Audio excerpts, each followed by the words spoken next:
ನಮಸ್ಕಾರ ಎಲ್ಲರಿಗೂ. ನಾನಿವತ್ತು ಬೆಂಕಿ ಕಡ್ಡಿಯಿಂದ ವಾಲ್ ಹ್ಯಾಂಗಿಂಗ್ ಮಾಡೋದು ಹೇಳ್ಕೊಡ್ತಾ ಇದ್ದೀನಿ. ಇದರಲ್ಲಿ ನಾನು ಪ್ಲಾಸ್ಟಿಕ್ ಕಡ್ಡಿಯನ್ನು ಬಳಸಿದ್ದೀನಿ. ಪ್ಲಾಸ್ಟಿಕ್ ಬೆಂಕಿ ಕಡ್ಡಿ ಸಿಗ್ತದೆ ಮಾರ್ಕೆಟಲ್ಲಿ. ಈ ಥರ ಅದನ್ನು ಬಿಡಿಸ್ಕೊಳ್ಬೇಕು. ಲೇಯರನ್ನು ನೋಡಿ, ಈ ಥರ ಪೂರ್ತಿಯಾಗಿ ಬಿಡಿಸ್ಕೊಳ್ಳೋದಲ್ಲ. ನೋಡಿ, ಈ ಥರ ಹೀಗೆ ಬಿಡಿಸ್ಕೊಳ್ಬೇಕು. ನಾನಿಲ್ಲಿ ಒಂದು ಪ್ಯಾಕ್ ಆಗೋಷ್ಟು ಮೊದಲೇ ಬಿಡಿಸಿಟ್ಕೊಂಡಿದ್ದೀನಿ. ನೀವು ಇದೇ ರೀತಿಯಾಗಿ ಮೊದಲೇ ಬಿಡಿಸಿಟ್ಕೊಳ್ಳಿ. ನೋಡಿ, ಈಗ ಇದನ್ನು ಒಂದು ರಟ್ಟಿಗೋ ಅಥವಾ ಫ್ಲವರ್ ಶೇಪಿನ ಯಾವುದಾದ್ರೂ ರಟ್ಟಿಗಾದರೂ ಅಂಟಿಸ್ಬೋದು. ನನಗಿಲ್ಲಿ ಹಳೆ ಗ್ರಾಮಫೋನ್ ಇತ್ತು ನಮ್ಮ ಮನೇಲಿ, ಅದನ್ನು ಬಳಸ್ಕೊಂಡಿದ್ದೀನಿ ನಾನು.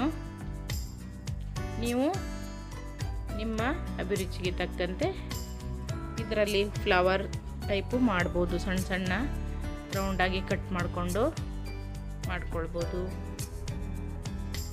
ಹಾಗೆ ಮೊಗ್ಗಿನ ಜಡೆ ಮಾಡ್ತಾರಲ್ವ, ಇದೇ ರೀತಿ ಸಣ್ಣ ರೌಂಡಾಗಿ ಕಟ್ ಮಾಡಿಕೊಂಡು 5 ರಟ್ಟನ್ನು ಕಟ್ ಮಾಡಿಕೊಂಡು ಇದೇ ರೀತಿ ಈ ಕಡ್ಡಿಯನ್ನು ಹೀಗೆ ಫ್ಲವರ್ ಶೇಪಲ್ಲಿ ಅಂಟಿಸಿ ಮೊಗ್ಗಿನ ಜಡೆಯನ್ನು ಮಾಡ್ತಾರೆ. ನಾನಿಲ್ಲಿ ವಾಲ್ ಹ್ಯಾಂಗಿಂಗ್ ಮಾಡೋದನ್ನು ತೋರಿಸ್ತಾ ಇದ್ದೀನಿ.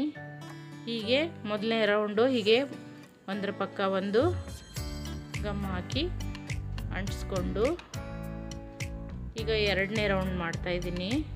ನೋಡಿ, ಮೊದಲನೇ ರೌಂಡ್ ಕಂಪ್ಲೀಟ್ ಆಯಿತು. ಈಗ ಎರಡನೇ ರೌಂಡಿಗೆ, ಈಗ ಮೊದಲನೇ ರೌಂಡಿಗೆ ಮಾಡಿದ್ದೀವಲ್ಲ ಅದೇ ಥರನೇ ಇದರ ಮಧ್ಯೆ ಅಂಟಿಸ್ತಾ ಹೋಗುವಂಥದ್ದು. ಮಧ್ಯೆ ಅಂಟಿಸ್ತಾ ಹೋಗಿ, ಸ್ವಲ್ಪ ಕೆಳಗೆ ಅಂಟಿಸಿ ಈ ಥರ.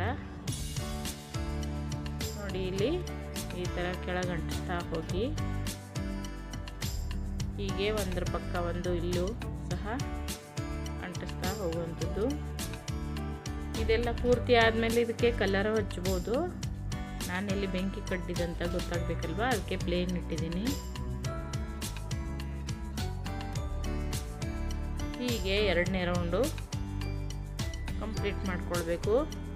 ಈಗ ಮೂರನೇ ರೌಂಡು ಇದೇ ಥರ ಸೇಮ್ ಕಂಪ್ಲೀಟ್ ಮಾಡ್ಕೊಳ್ಳಿ. ಇದೇ ಥರ ಹೊಸ ವಿಡಿಯೋಗಳಿಗಾಗಿ ನನ್ನ ಚಾನಲನ್ನು ಸಬ್ಸ್ಕ್ರೈಬ್ ಮಾಡಿಕೊಂಡು ಸಪೋರ್ಟ್ ಮಾಡಿ, ಲೈಕ್ ಮಾಡಿ, ಶೇರ್ ಮಾಡಿ. ಹಾಗೆ ಹೇಗಾಗಿದೆ ಅಂಥೇಳಿ ಕಮೆಂಟ್ ಮಾಡಿ ಹೇಳಿ ನನಗೆ. ಹೀಗೆ ಮಧ್ಯೆ ಅಂಟಿಸ್ತಾ ಹೋಗಿ ಕೊನೆಗೆ ಇಲ್ಲಿ ಬರೋವರೆಗೆ ಈ ಥರ ಕಾಣುತ್ತೆ ನೋಡಿ. ಲಾಸ್ಟು ಇಲ್ಲಿ ಒಂದು ಟಿಕ್ಳಿಯನ್ನು ಅಂಟಿಸ್ಕೊಂಡಿದ್ದೀನಿ ನಾನು ಮಧ್ಯದಲ್ಲಿ ಚೆಂದ ಕಾಣಲಿಕ್ಕೆ. ನಿಮ್ಮ ಹತ್ರ ಯಾವುದು ಇದೆ ನೋಡಿ ಆ ಥರ ಅಂಟಿಸ್ಕೊಳ್ಳಿ. ನನಗೆ ಇಲ್ಲಿ ಇನ್ನೊಂದು ಮಾಡಿಟ್ಕೊಂಡಿದ್ದೀನಿ. ಯೆಲ್ಲೋ ಕಲರಿಂದು ಕಡ್ಡಿ ಸಿಕ್ಕಿತ್ತು. ಯೆಲ್ಲೋ ಕಲರಿಂದ ಸ್ವಲ್ಪ ಕಡ್ಡಿ ಸಿಕ್ಕಿತ್ತು, ಹಾಗಾಗಿ ಯೆಲ್ಲೋ ಕಲರಿಂದ ಮಾಡ್ಕೊಂಡಿದ್ದೀನಿ. ನೋಡಿ, ನೀವು ಮನೆಯಲ್ಲಿ ಟ್ರೈ ಮಾಡಿ. ವಿಡಿಯೋ ನೋಡಿದ್ದಕ್ಕಾಗಿ ಎಲ್ಲರಿಗೂ ಧನ್ಯವಾದಗಳು.